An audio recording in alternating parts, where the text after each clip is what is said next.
A very good afternoon to you, and thank you for joining us on BeeTv News Updates at 3. I am Ruth Ogbodu, and now the news in detail. Vice President Kashi Shettiman has called on state government to align with the Renew Hope agenda in a collective effort to create a future where all Nigerians can flourish. Speaking at the 31st Nigeria Economic Summit in Abuja, he highlighted that achieving inclusive and sustainable prosperity in Nigeria requires effective policies, strategic collaborations, and robust support for the private sector. The reports. Nigeria's Economic Summit is an annual gathering of industry leaders, private sector stakeholders, and top government officials focused on shaping the direction of the nation's economy and assessing progress made over time. This year's summit themed the reform imperative building a prosperous and inclusive Nigeria by 2030, centered on how to fast-track structural reforms that can strengthen economic stability, drive inclusive growth, and position Nigeria to achieve its long-term development goals. Vice President Kashim Shettima noted that ongoing government reforms are already yielding tangible results, moving the country closer to the Nigerian all-citizens envision. He emphasized the importance of joint efforts among all levels of government and the private sector to ensure that no one is left behind in building a new resilient Nigerian economy. We will stabilize prices and currency, and we will industrialize through power, logistics, and technology. We will humanize governance so that every citizen feels respected and served. For the mother wondering how to stretch her income, for the young graduates searching for opportunity, and for the small business trying to stay afloat, reforms must not only stabilize our economy, they must also translate into opportunity and prosperity. During panel sessions, speakers exploit key strategies to implement meaningful reforms, deepening economic resilience, and create an inclusive growth path aligned with national priorities. Other agencies, like the work of the Nigerian Customs Service, they accelerated de-risking of certain businesses for fast track for their exports and imports. And those are some of the practical steps. Some of the companies in this room would have had that accreditation. The first round happened, and then it will be expanded in a later time. Foreign direct investments want to come to places where they know that the institutional framework will support any issues that they have. We can't continue to be in an environment where for any simple court case, it takes 10 years to solve. How do you then come into plan? The three-day summit is expected to outline short and medium-term policy directions with strong focus on safeguarding national interests within the dynamics of an evolving global economy. Temitope Oluwafemi reporting for BeeTv News.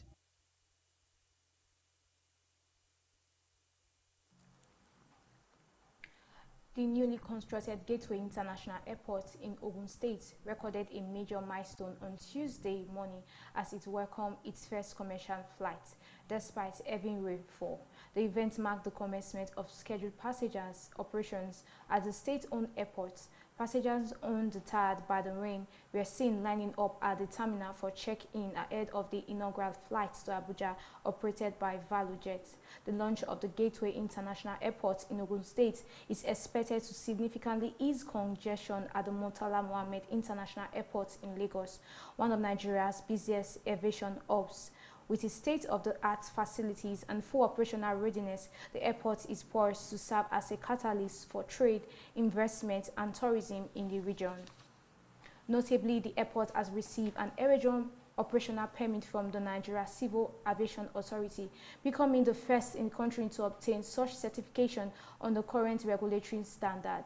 The certification grants the airport an aerodrome reference code of 3C and a corresponding aircraft rescue and firefighting services rating, confirming its readiness to handle commercial operations safely and efficiently.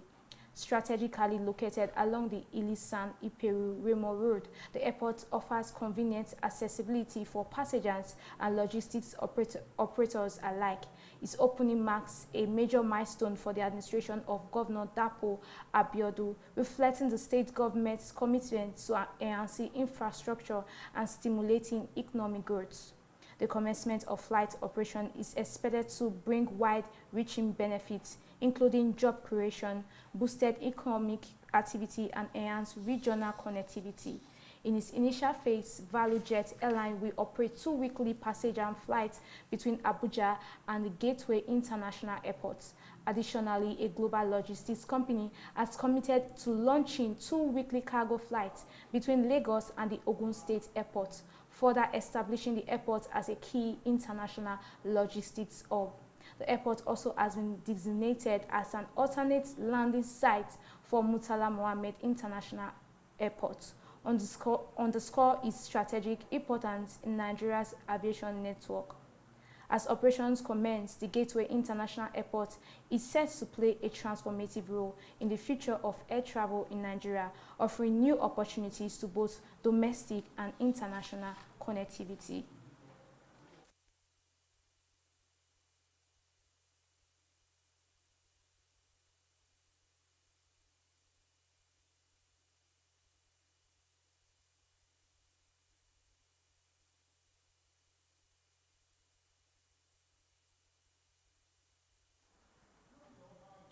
Delta State Governor Sheriff Oborori has expressed confidence that the ongoing 6-kilometer storm drainage project in Asaba will effectively manage flood waters and provide lasting relief to residents upon its completion later this year. The governor made the remarks during an inspection tour of ongoing projects across the state. The report. To further tackle flooding in the state capital, Governor Sheriff Oborori weeks ago started this 6-kilometer storm drainage project in Asaba. The governor is here to inspect the progress of work aimed at channeling flood water from this axis into the existing drainage network. Some of the area they've done throughout this rainy season, water was flowing through that area. So I believe that by the time they finish this storm drain, I see it as in the last phase. By the grace of God, then we know that issue of water, flooding, and other issues about flood in Asaba will be something of the past. We are here to do a lot of things. Tomorrow too, we're doing a flag of the groundbreaking ceremony of the Ogbolu Upanam Road. Throughout this week, next week, a lot of groundbreaking ceremony. The drainage route stretches through Summit Road, Nwele Street, St. Patrick College, West End Mixed Secondary School, and Y Road, and Uche Medwa Ige, all connecting to the Amili Mokcha stream in Oshimle South local government area. Residents say they are impressed with the work despite the temporary inconvenience caused by the construction. And I believe the flood was so terrible that you can't even come from neither from front or from back, you understand? But with this now coming up, I believe it will be a very good development, you know. And even as you look at it now, though it's in a skeletal form, it's giving people a lot of headache and issues for them to, you understand, carry their day-to-day affairs. But I believe with the period of time, everything will be fine. And since they are working, that they won't be flood, it's a good thing, but at the same time, it's still kind of an inconvenience to us, though it's for the good, but the problem is how long is it going to take?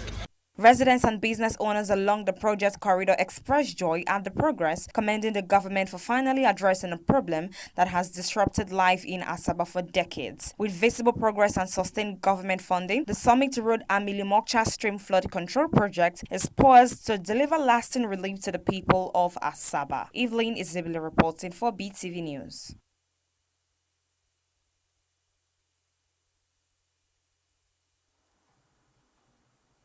At the National Assembly, federal lawmakers have resumed to work after a 10-week recess, ready to resume full legislative activities. The atmosphere around the complex was calm yet anticipatory this morning as both senators and members of the House of Representatives made their way back to their respective chambers. Their return sets the stage for the first plenary session following the extended break, marking the official resumption of legislative businesses. Proceedings at the National Assembly are set to begin with key updates from the leadership, along with the presentation of pending bills and motion carried over before the recess. Among the notable developments, Senator Natasha Akpoti-Uduaghan, representing Kogi Central, is expected to officially resume her duties today after serving a 6-month suspension. The Senate had earlier postponed its resumption from the initially scheduled date of September 23 to October 7, 2025, effectively extending its annual recess by 2 weeks. This delay temporarily stalled deliberations on several critical national issues. Meanwhile, over at the House of Representatives, an executive session has commenced following the swearing-in of 3 new members, an outcome of recently concluded by-election held in various states, with lawmakers now fully back in session. Expectations are high for renewed legislative momentum on national priorities.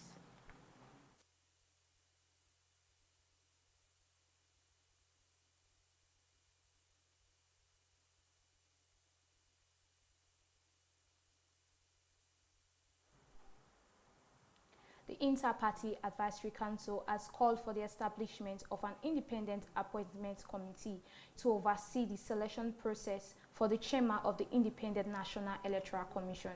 The council, which represents registered political parties in Nigeria, believes this move will promote transparency and credibility in electoral leadership appointments. In addition, the Inter-Party Advisory Council has advocated for the scrapping of state independent electoral commissions, citing concerns over fairness and impartiality in the conduct of local government elections. According to the council, dissolving the State Independent Electoral Commission is necessary to ensure a more just and equitable electoral process at the grassroots level. The reports.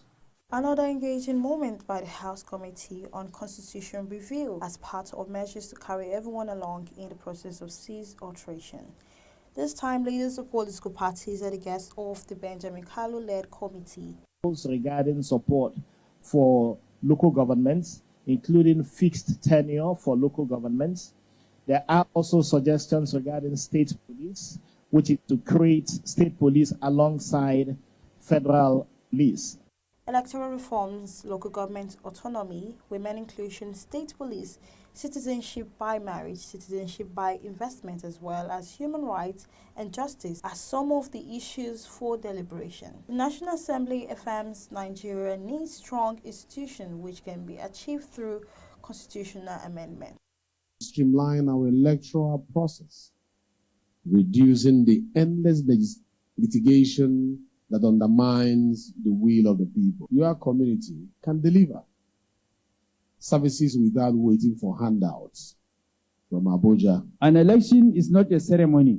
It is the soul of democracy, and justice is not a luxury. It is the backbone of peace. When elections fail, trust dies. We must strengthen INEC, shield our courts from corruption, and restore the people's confidence in their institutions. For the political parties, the faction of politicians from one party to another must translate to automatic loss of seats, either at the executive or legislative levels. The political parties are all in support of the bill seeking additional seats for women in the parliament. Independent electoral commissions, ICX, should be scrapped, and vesting the responsibility of conducting all 704 local government areas elections on the Independent National Electoral Commission. The special seat bills represents a bold step towards correcting historic imbalances and ensuring that Nigerian women are not only seen, but meaningfully represented in our political and legislative spaces.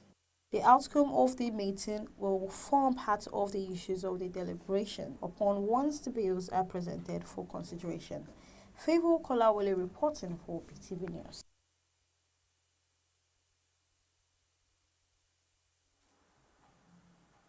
The Federal Capital Territory High Court setting in Maitama has issued an order restraining Ademola Gbenga, Okechukwu Unamini and others from conducting the National Youth Council of Nigeria election scheduled for October 7th.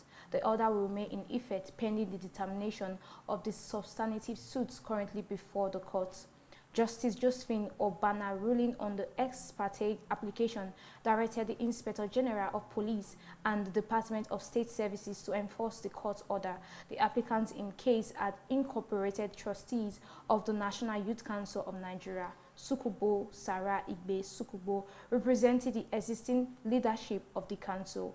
The defendants include Ademola Gbenga, Okechukwu Unwamini, Abe Baji, Alex Aline Akin, Assam Maman, the Inspector General of Police and Department of State Service, the National Youth Council of Nigeria during its National Elective Convention held in Bayelsa State from September 20th to 22, re-elected Sukubo Sarah Igbe Sukubo as the president alongside other executives.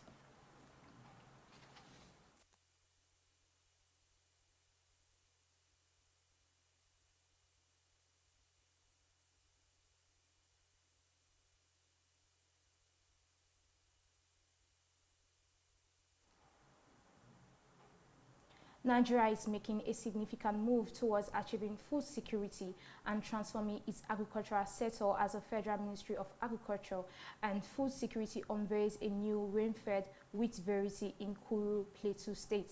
Developed by the Lake Chad Research Institute, the new wheat variety is being hailed as a game-changer for domestic wheat production, with the potential to reduce import dependence and boost local farming capacity. The report.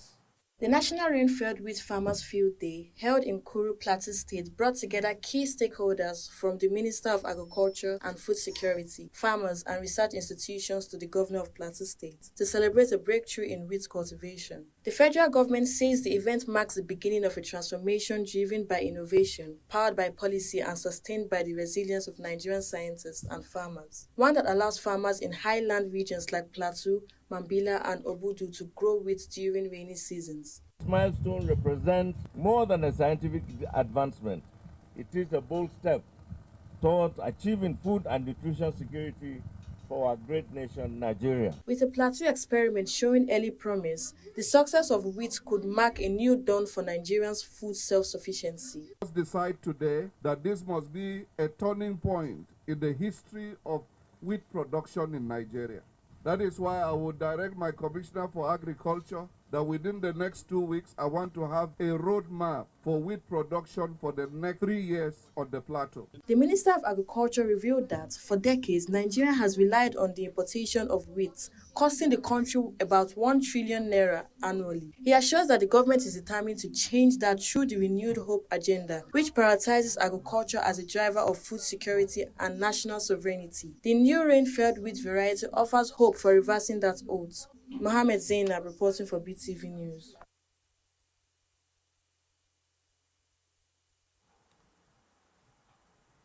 The Nigerian Navy ship Beecroft has emphasized that the fight against illicit drugs requires strong collaboration among relevant agencies. This was highlighted during the official handover of 20 bags of substances suspected to be cannabis sativa to the National Drug Law Enforcement Agency in Lagos. The report.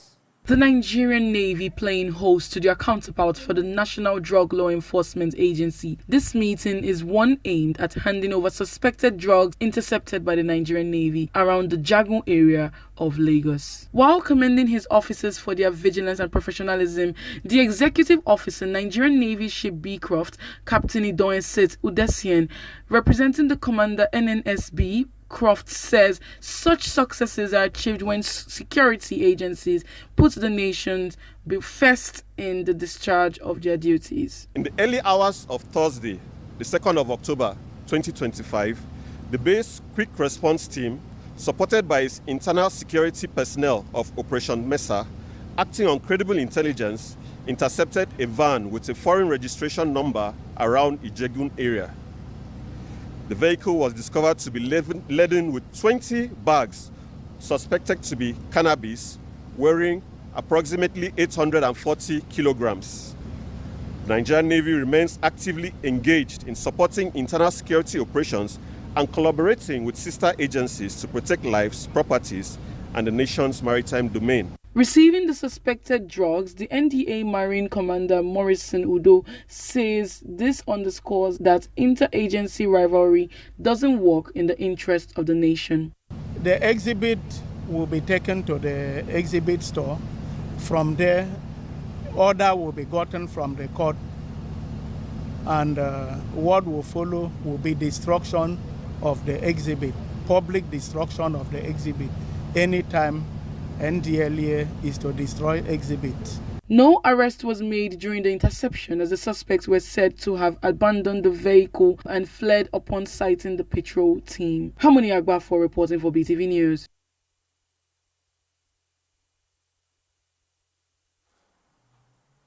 And now to the business news. European Union is set to begin the implementation of a new biometric entry and exit system for the non-EU travelers starting October 12, 2025. The EES will introduce mandatory fingerprint and facial scans at external borders, replacing the traditional passport stamping system. Let's join BeeTv News Temitope Oluwafemi for more details from the business world. The system will be rolled out gradually at airports and land crossing across participating countries, including France, Spain, Iceland, Norway, and Switzerland. Full deployment is scheduled for April 10, 2026. The EES will apply to all non-EU nationals entering on short stays of up to 90 days within any 180-day period. Children under the age of 12 will be exempt from fingerprinting. The new digital platform will log travelers' biometric and personal data at entry and exit points, improving border control efficiency and enhancing the accuracy of monitoring overstays and identity verification.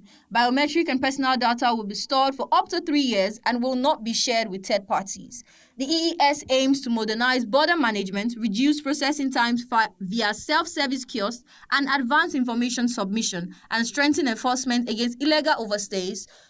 Travelers found to be in violation could face entry bans, future visa denials, fines, or deportation. The system was initially scheduled for a 2024 launch but was postponed. President Tinubu approves 4 trillion naira bond to clear Genco and gas supply debts. President Bola Tinubu has approved a 4 trillion bond aimed at settling verified debts owed to power generation companies, Gencos, and gas suppliers. The bond is part of a broader strategy to stabilize Nigeria's electricity market under the federal government's Renewed Hope agenda. The announcement was made by the Minister of Power, Adebayo Adelabu, during a stakeholder forum in Abuja. The bond is intended to clear legacy liabilities, restore liquidity in the sector, and boost investor confidence. In addition to the bond, the government is developing a targeted subsidy framework to protect vulnerable consumers and support the sector's path to full commercialization. Ongoing reforms include tariff adjustments that have led to improved supply reliability and cost efficiency for industries.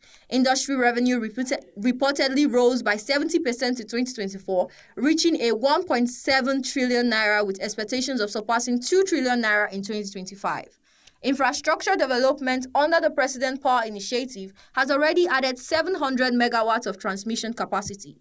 Contracts under Phase 1 have been signed with Siemens Energy, CMEC, Elsewedy Electric, and Power China, targeting an additional 7,000 megawatts. Furthermore, the government is rehabilitating existing NIPP plants to unlock 345 megawatts and has integrated the 700 MW Zungeru hydropower plant into the national grid. Ecobank Nigeria has launched an upgraded version of its mobile banking app designed to enhance user experience and increase access to smart digital banking services.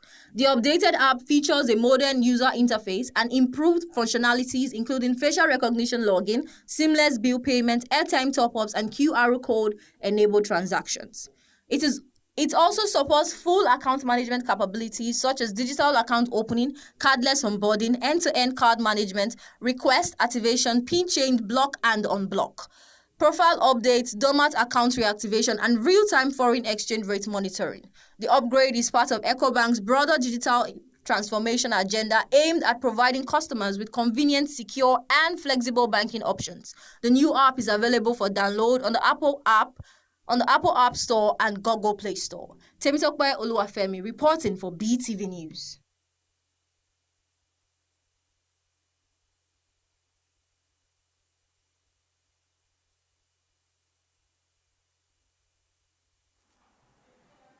And now to the global scene. The U.S. Senate failed for a 5th time on Monday to pass spending measures that will reopen the government. Competing proposals by Democrats and Republicans were both shut down, failing to meet the 60-vote threshold required. BeeTv News' Esoye Osamege has more. Donald Trump had reiterated threats of mass layoffs if another vote failed earlier in the day. Thousands of federal employees were furloughed or ordered to work without pay when voting for their agencies ended 5 days ago. But the U.S. president hinted that it was open to trying to end the impasse and possibly strike a deal with Democrats who are sticking to demands that the legislation address health care. Republicans are pressing for a clean funding bill. The Democrat-led bill to extend the government's funding failed first on Monday with a 45-50 vote. Its Republican counterparts then fell short at 52-42. Soon after the vote, Trump took to social media to blame Democrats for shutting down the government. Democrats have held out on supporting the Republican-led proposal because they say it undercuts medical access for lower-income Americans. They want any funding bill to ensure health insurance subsidized for lower-income Americans do not expire and to reverse the Trump administration's cut to the Medicaid health program. Republicans have repeatedly accused Democrats of shutting down the government to provide health care to undocumented immigrants, something Democrat leaders deny. They have also said that they will work on the health care issue in separate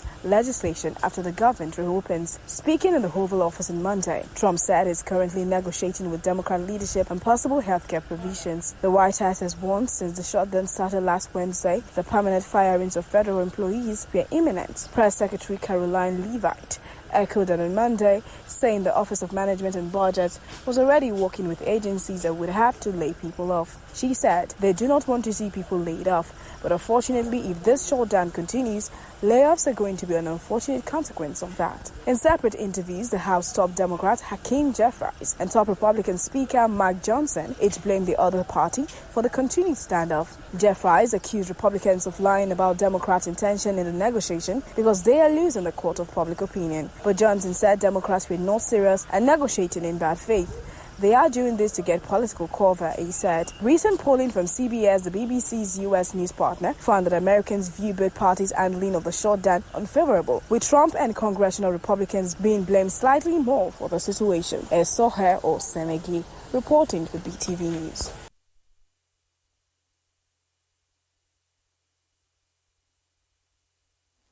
And greeting her warmly. During the tour, she pointed out the exact building and greeting her warmly. During the tour, she pointed out the exact building and small room she previously lived in, reflecting on the challenges she faced during that period. She became visibly emotional while recalling her past struggles. The visit has drawn attention on social media, with many users highlighting her story as an example of perseverance and upward mobility. In another development, legal representative of Miss Amaka Obasi, creative director of Arden Lifestyle Company, have refuted fraud allegations made against her by Afrobeat artist Divine Ikubo Rema. The allegations stem from a dispute over the renovation of the singer's Lagos residence. According to her legal counsel, Valerian Vini and Partners LP, Obasi was contracted under the designer services agreement to carry out major structural renovations, including demolition, expansion, pole restructuring, roofing, tilting, and construction of a carport. The law firm stated that the project experienced delays due to factors such as design changes requested by the clients, asset restriction by the estate management, and inflation-related material